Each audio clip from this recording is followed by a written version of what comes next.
To me, identity is so fascinating. I have seen people become people that they themselves don't even recognize. People who didn't think they were capable of doing much for themselves, that are now all of a sudden have extraordinary lives where they make a lot of money, they make a great living, they're living in different cities, they travel a lot, and they're creating or crafting a life the way they want it to be under their terms, according to their values and their needs, and not giving a shit about what anyone else thinks about them, because they are being fulfilled in their journey.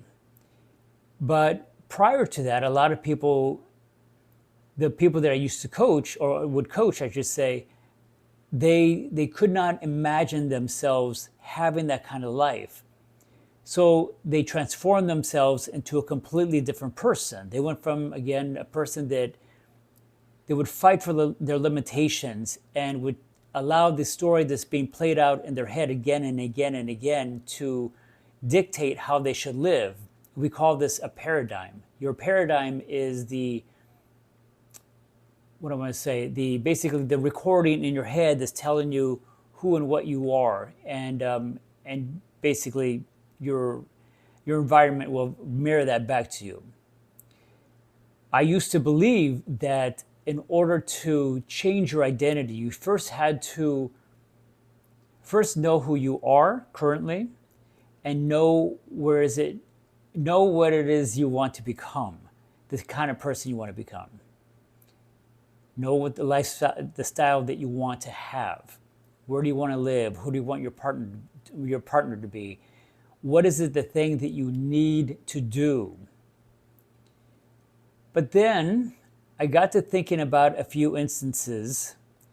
To be clear, these are not, what do I say, university studies of any kind. These are actually from my own experiences where I have seen firsthand, and it's actually happened to me as well, where you have trauma. And the trauma is the thing that, like, quite literally, in that split second, whatever that trauma was, changed you. So I'm just going to create a scenario. Maybe you are someone that you are in a very abusive relationship and you just allow it to happen. And this goes on for years. And then one day, something snaps in your brain and says, get out. Get out of the relationship, leave this person, do it quickly, but do it quietly. And once you do it, you realize that there's no way you could go back to something like this. Or maybe in an extreme case where maybe you actually fight back. And so you go from being the victim to the, I don't know if this is the correct term, the perpetrator or whatever, to the bad person, whatever, the person who's actually violent. And then you start to realize what you're capable of doing. Those are extreme cases. I have been known, I've known people who have had trauma, and I mean physical trauma, like maybe one person who was actually attacked. Because of that attack, they went from living an ordinary life, just trying to get by and living just below their means, to all of a sudden they realize there has to be more to life than this.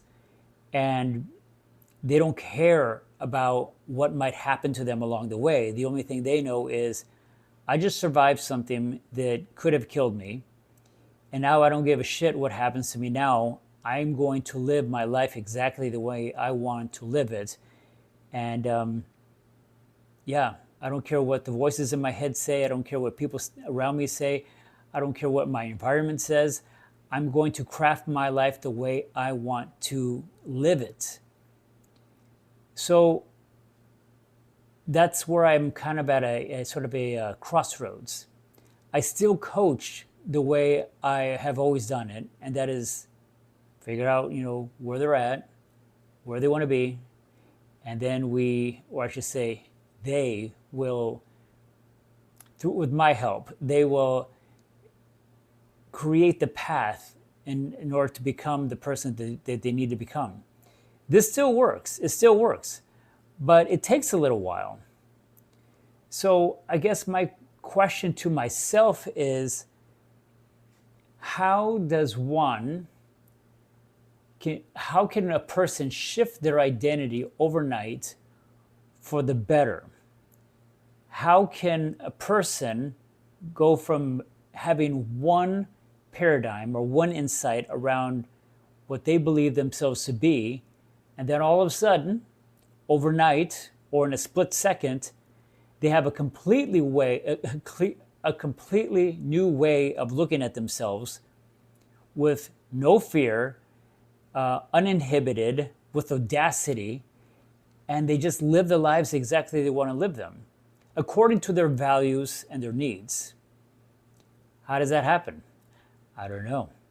But for now, I'm going to keep on coaching the way I'm coaching.